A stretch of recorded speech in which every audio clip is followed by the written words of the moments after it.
In rural Virginia, when a death occurs under circumstances that make little sense, investigators often confront a harsh statistical reality. In cases involving married women, the suspect is most often the intimate partner. These crimes rarely begin with obvious motives. They unfold quietly, behind closed doors, driven by pressures invisible to the outside world. The term used to describe them is clinical domestic homicide, as though familiarity somehow lessens the violence.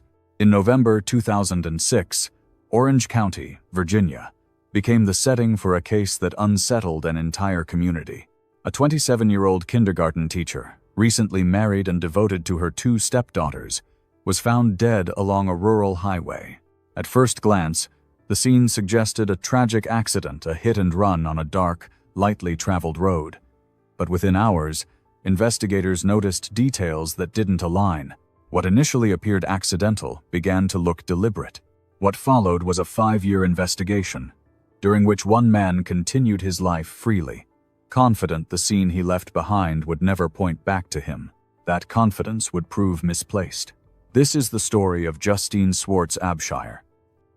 Justine Swartz was born in 1979, the eldest daughter of Stephen and Heidi Swartz.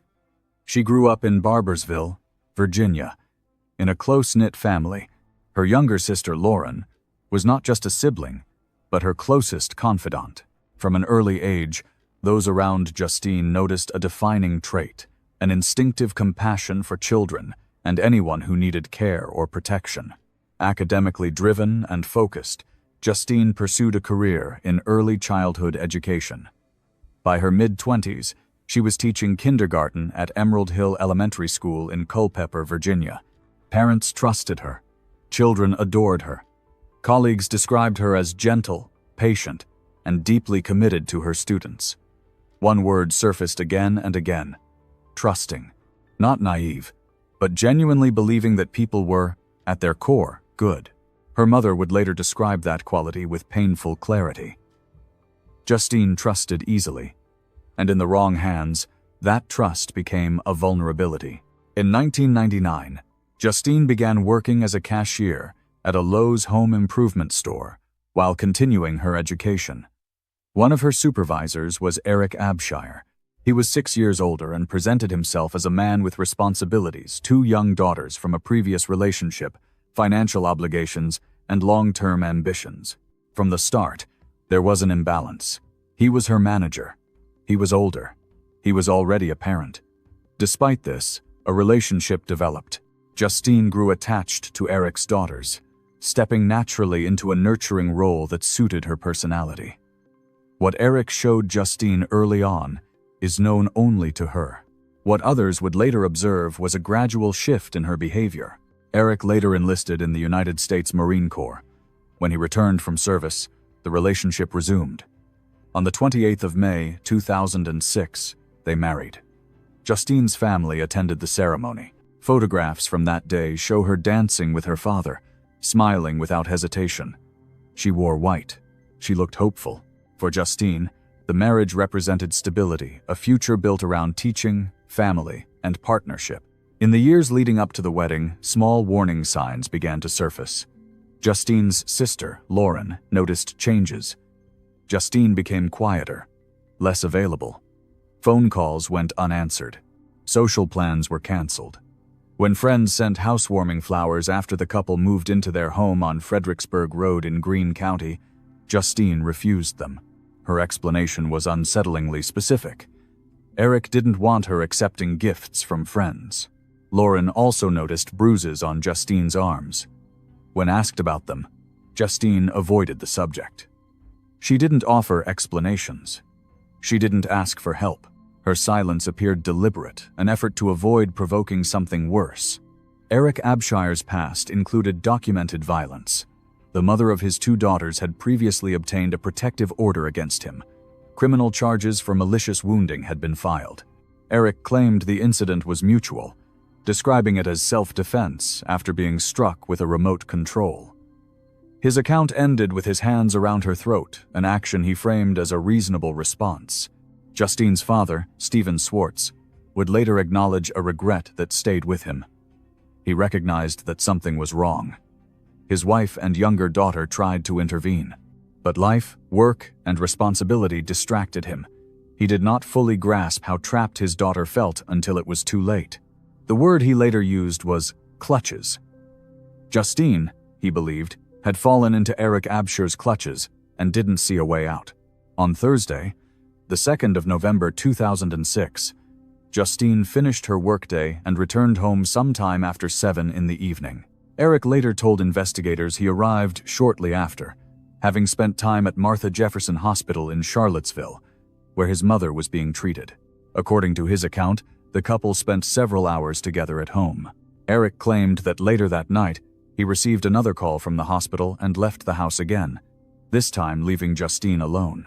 At 1:19 a.m., on Friday, November 3, Eric's phone received a call from Justine's number. He said she told him her car had broken down and that she was stranded about 5 miles from their home near Taylorsville Road, close to the Orange-Greene County line. She asked him to come get her. Eric Abshire told investigators he rode his motorcycle to the location Justine had described. When he arrived, he said he found her lying in the roadway. He dismounted, approached her body, and covered her with his black leather jacket. Using the single working headlight on his motorcycle, he illuminated the scene and waited beside her in the darkness. What followed raised immediate questions. Despite having a working cell phone, Eric did not call 911. Instead, he claimed he walked to nearby homes, knocking on doors for help. One resident eventually called emergency services. 38 minutes after Eric said Justine first called him for assistance. Emergency responders arrived to find Eric kneeling beside Justine's body. He was visibly distressed, crying, and at times inconsolable. To first responders, his reaction appeared consistent with shock and grief. Justine Swartz Abshire was pronounced dead at the scene. Early assumptions pointed toward a hit-and-run accident on a dark, rural road with no witnesses. Virginia State Police investigator Mike Jones, assigned as lead detective, felt almost immediately that something was wrong. The scene did not match the story being told. There were no skid marks on the road, no tire impressions, no broken glass, no debris of any kind. Justine's body showed extensive trauma, yet there was almost no blood at the scene. Only 2 small pools, each just a few inches across, were visible. Given the severity of her injuries, the lack of blood was difficult to explain. Another investigator examined Justine's vehicle, a Ford Mustang located nearby. The keys were still in the ignition. When the engine was started, the car ran normally. A later inspection by Battlefield Ford in Culpeper found no mechanical problems that would have left the vehicle disabled. Justine's cell phone was found near her body and was still functioning. Her purse, coat, and keys remained inside the car. Investigators questioned why she would leave all of her belongings behind and walk hundreds of feet down a dark road. Family members later confirmed that Justine was afraid of the dark. Her behavior that night did not align with the scenario Eric described. Eric's brother notified the Swartz family of Justine's death. At first, grief overwhelmed everything else, but within 2 days, confusion began to give way to doubt. During a gathering after the memorial service, a woman approached Justine's mother, Heidi Swartz, and spoke quietly but firmly. She told her that this was not a hit and run. She said Justine had been murdered and that her husband was responsible. The comment stayed with the family. Stephen Swartz began to revisit Eric's version of events, noticing inconsistencies he hadn't questioned before. In early 2007, Stephen confronted Eric directly. The conversation was tense. Eric's answers felt evasive. Months later, Stephen asked him a final question. Had he ever physically harmed Justine during their relationship or marriage? Eric ended the call. Heidi Swartz immediately called back. When Eric answered, she spoke without hesitation. She told him she believed he had killed her daughter.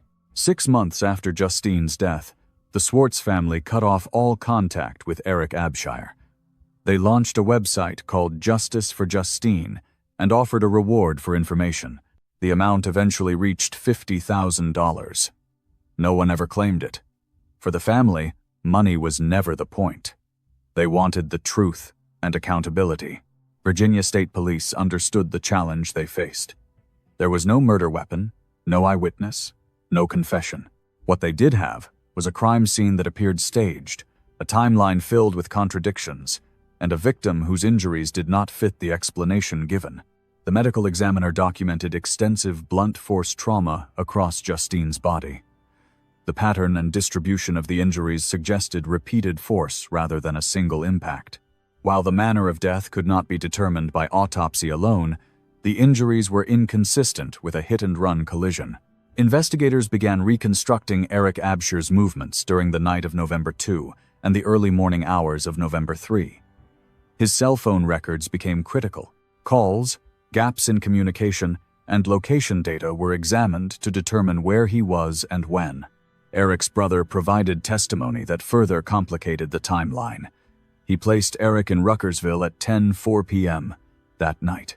Eric had claimed he was at the hospital in Charlottesville during that time. Hospital records did not support his account. Phone records revealed two significant periods of silence, one between 10:04 p.m. and 11:23 p.m., another between 12:08 a.m. and 1:19 a.m. These gaps would become central to the prosecution's case. Stephen Swartz testified about the couple's finances. Justine handled the credit accounts. At the time of her death, the couple carried roughly $85,000 in debt. Eric operated a hauling business that was failing to generate enough income to cover their obligations. Insurance records showed that Eric was the beneficiary on multiple policies. Less than 2 weeks after Justine's death, he filed an uninsured motorist claim seeking $100,000, with the possibility of more under commercial coverage. The claim was denied, but the attempt was noted. In 2009, Eric filed for bankruptcy, receiving hundreds of thousands of dollars in debt relief. Investigators viewed the financial strain before Justine's death and the relief that followed as another piece of a growing pattern. In January 2009, a witness named Roebuck contacted investigators after seeing a television segment about the case. At the time, he was facing unrelated criminal charges. In exchange for a plea agreement, he provided information that prosecutors believed was relevant. The defense later emphasized the circumstances under which his testimony was given, questioning his credibility. Even so, his account was presented to the jury. The prosecution also introduced testimony about Eric Absher's behavior in the hours following Justine's death. One witness stated that Eric showed nude photographs of other women to acquaintances that morning. Prosecutors argued that the behavior was inconsistent with the conduct of someone grieving a sudden loss. Phone records revealed another troubling detail. At approximately 11:30 p.m. on November 2, Eric called the mother of his 2 daughters. During that conversation, he asked about reconciling their relationship. He told her that marrying Justine had been a mistake. This call occurred just hours before Justine was found dead. Eric D. Abshire went to trial in October 2011, nearly 5 years after Justine's death. The case was heard in Orange County Circuit Court, presided over by Judge Daniel R. Bouton. The prosecution was led by Commonwealth's attorney Diana Wheeler, assisted by Rick Moore. Defense attorney Charles Weber represented Eric Absher. For the first time since his arrest, Eric appeared in court without shackles or jail clothing. He wore a dark suit and kept his hair closely trimmed. During breaks, he paced behind the defense table. Each morning before testimony began, one of his daughters briefly entered the courtroom to see him, leaving before proceedings resumed. Members of the Swartz family sat behind the prosecution. They had waited 5 years for this moment. Over that time, they had been told repeatedly that they were wrong, that they were searching for meaning in a tragic accident. Now, 12 jurors would decide whether their suspicions were justified. The prosecution's case was entirely circumstantial.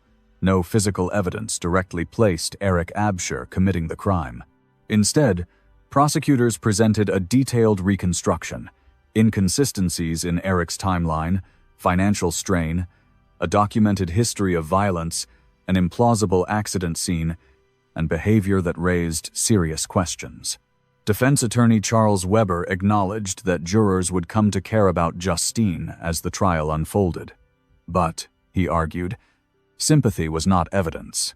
He told the jury this case was not about emotion, it was about whether the prosecution had proven premeditated murder beyond a reasonable doubt.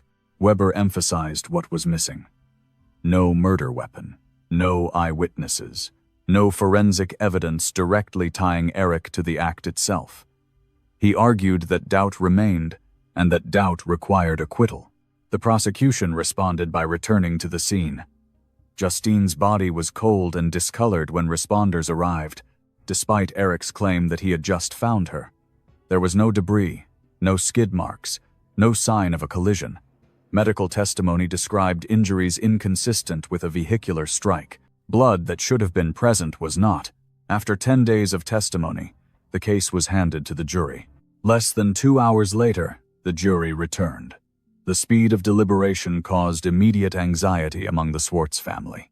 Quick verdicts can mean certainty or complete rejection of a case. At 4:38 p.m., on the 25th of October 2011, the verdict was read. Eric Absher was found guilty of first-degree murder. Justine's aunt, Tracy Rossman, broke down in the courtroom. Judge Bouton paused the proceedings to allow family members time to compose themselves. Eric's brother, Jesse, sat silently. Eric Abshire showed no visible reaction. The jury deliberated briefly on sentencing. Their recommendation was life in prison. Judge Bouton accepted the recommendation and imposed a life sentence. One juror later said the decision came down to the totality of evidence. Individually, each detail could be questioned. Together, they formed a picture that could not be ignored. Another juror said she believed the verdict brought justice to Justine and some measure of peace to her family. Neither juror expressed regret about the decision or its consequences. Heidi Swartz thanked the jury for their attention and care throughout the trial.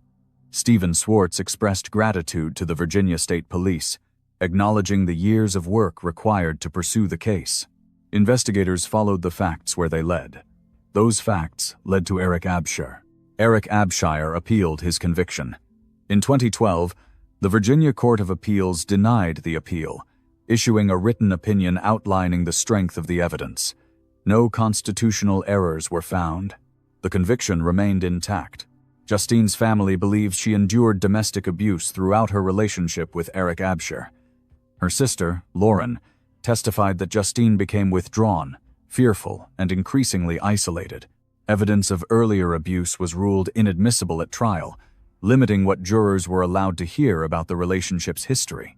The family has said they hope Justine's story serves as a warning. Heidi Swartz has spoken publicly about the danger of staying silent in abusive relationships, saying that violence does not improve with time, it escalates. Each year, on the anniversary of Justine's death, her family returns to Taylorsville Road. They plant flower bulbs where she was found. In the spring, they bloom near her birthday. For years, Heidi Swartz felt compelled to touch the rocks at the site, a ritual of connection. After the verdict, that need faded. She said the place finally felt peaceful. Justine Swartz Abshire was 27 years old. She taught kindergarten. She loved children. She trusted people. She believed the world was kind. She married a man who showed one face in public and another in private. She stayed quiet, believing silence might keep her safe. It did not. Justice in this case was not achieved through a single piece of evidence. It came from years of investigation, careful analysis of timelines, phone records, witness testimony, and facts that, taken together, could not be explained away. The Swartz family received the verdict they had waited for. But no conviction restores what was lost. Justice is not reversal. It is accountability.